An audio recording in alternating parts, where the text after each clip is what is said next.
बिस्मिल्लाहिर्रहमानिर्रहीम एंड अस्सलाम वालेकुम। Welcome to Skyline classroom. Skyline classroom में आज का हमारा टॉपिक है common idioms and their usages.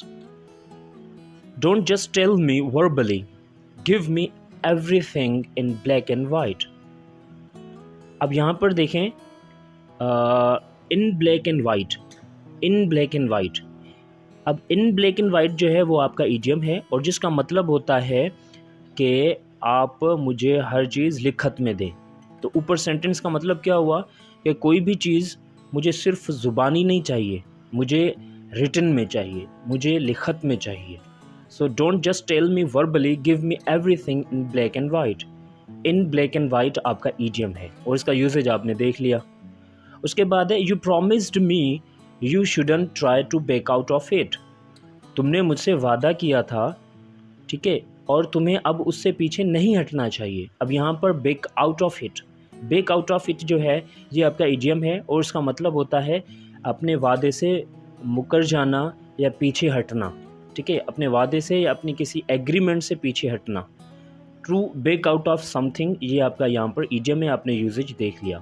उसके बाद है you are just beating about the bush, why don't you come straight to the point. तुम सिर्फ इधर उधर की बातें कर रहे हो, तुम सीधे पॉइंट पर क्यों नहीं आते। अब यहाँ पर जो आप देख रहे हैं बीटिंग अबाउट द बुश, अब ये बीटिंग अबाउट द बुश जो है या to beat about the bush जो है ये आपका इडियम है यहाँ पर। और to beat about the bush का मतलब है इधर उधर की बातें करना, सीधे पॉइंट पर ना आना। तो ये होता है to beat about the bush. अच्छा जी, उसके बाद है आगे हम चलते हैं। I have a bone to pick with you, यानी मुझे एक मसला जो है तुम्हारे साथ अभी हल करना है। यानी कोई एक मसला है जो रहता है, ग्रीवेंसेस रहते हैं, इशू है जो अभी रहता है, जो मुझे तुमसे पहले सेटल करना है, ठीक है, या मुझे तुमसे कोई किसी बारे में किसी मसले में बात करनी है, ऐसे भी बोल सकते हैं। So I have a bone to pick with you. अब यहाँ पर bone to pick with you ये आपका जो है क्या है, इडियम है और इसका मतलब है कि किसी मसले के को हल करना, ठीक है, किसी मसले के लिए बातचीत करना, किसी मसले को हल करने के लिए बातचीत करना। To have a bone pick with someone, किसी से मसले के लिए कोई बातचीत करना। उसके बाद दूसरा है the everyone kept quite waiting for one another to break the ice, यानी वहाँ पर सब कोई चुप बैठा था, एक दूसरे का इंतज़ार कर रहा था कि कौन खामोशी तोड़ेगा, कौन पहल करेगा बात करने में। तो यहाँ पर जो आप देख रहे हैं टू ब्रेक द आइस ये आपका है idiom. To break the ice यानी खामोशी तोड़ना। उसके बाद है youth is the best time of one's life so make the most of it, यानी जो नौजवानी है, जवानी जो है वो बेहतरीन वक्त है किसी के लिए भी अपनी उससे फ़ायदा उठाने के लिए, तो उससे तुम फ़ायदा उठाओ, जितना हो सके उतना फ़ायदा उठाओ। अब यहाँ पर है make the most of it, यानी सबसे ज़्यादा फ़ायदा उठाना, ठीक है, उस चीज़ का, उस वक्त का फ़ायदा उठाना। To make the most of something यानी ज़्यादा से ज़्यादा फ़ायदा उठाना, ठीक है जी। उसके बाद है due to inflation salaried person can't make both ends meet, यानी जो महंगाई की वजह से जो सैलरी वाले लोग हैं, एम्प्लॉई हैं, वो अपनी जो खर्चे हैं वो बर्दाश्त नहीं कर पा रहे। अब यहाँ पर है to make the both ends meet, ये आपका इडियम है, इसका मतलब है गुजारा करना, ठीक है, यानी एक्सपेंसेस को बर्दाश्त करना, कंप्लीट करना, खर्चा पूरा करना। तो खर्चा पूरा करना का है to make the both ends meet.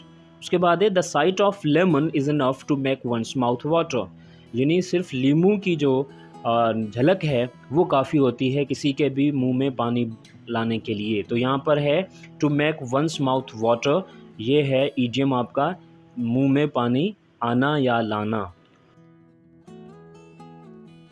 उसके बाद है he can never hold a steady job as he works by fits and starts, यानी वो कभी भी एक जॉब पर नहीं रहता क्योंकि वो कभी कभार जाता है। अब यहाँ पर जो है fits and starts, fits and starts जिसका मतलब है कभी कभार, इर्रेगुलर, जो चीज़ या जो लोग इर्रेगुलर हों, रेगुलर ना हो, बाकायदा ना जाते हों, तो बाय फिट्स एंड स्टार्ट्स यानी जो इर्रेगुलर हों, रेगुलर ना हो। फिर है you have to work day in and day out for the examination, तुम्हें दिन रात मेहनत करनी पड़ेगी इम्तिहान के लिए। अब यहाँ पर है day in and day out, इसका मतलब है दिन रात, ठीक है, दिन रात। उसके बाद दूसरा है one should work with heart and soul for the betterment of his life, यानी किसी को भी अपनी ज़िंदगी बेहतरीन बनाने के लिए पूरे दिलो जान से मेहनत करनी चाहिए, काम करना चाहिए। तो यहाँ पर है विद हार्ट एंड सोल। अब heart and soul, with heart and soul का मतलब है दिलो जान से, ठीक है, ये आपका इडियम है यहाँ पर।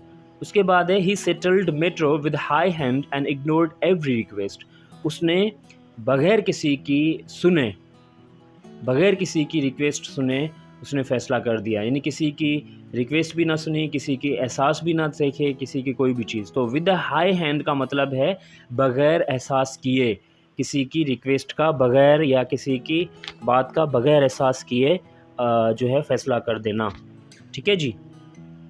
उसके बाद है the stronger and greedy person generally gets the lion's share, यानी जो मजबूत और जो लालची लोग होते हैं अक्सर वो बड़ा शेयर जो है, बड़ा हिस्सा जो है वो लेकर जाते हैं किसी भी चीज़ का।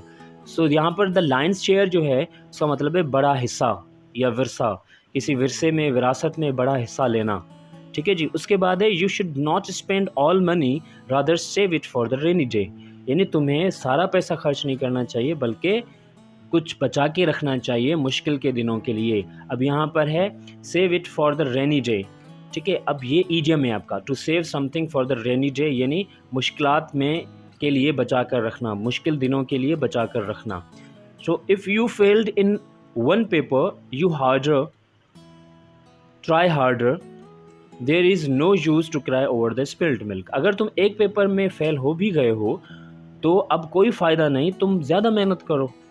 यानी to cry over spilled milk का मतलब है पछताना, ठीक है। To cry over spilled milk means किसी नुकसान पर पछताना, ठीक है। तो यहाँ पर to cry over the spilled milk means किसी जो चीज़ के लिए पछताना। उसके बाद है schedule for exam has already been issued so it's high time to prepare, यानी एग्ज़ाम्स का शेड्यूल जो है वो पहले ही आ चुका है, अब वक्त आ गया है, सर पर आ गया है कि हमें मेहनत जो है तैयारी करनी चाहिए। अब यहाँ पर जो है इट्स हाई टाइम का मतलब है वक्त का सर पर आकर रुकना, यानी बहुत ही करीब, बहुत ही नज़दीक वक्त आ जाए ना, सिर्फ उसमें कुछ ही लम्हों की जो है देरी हो।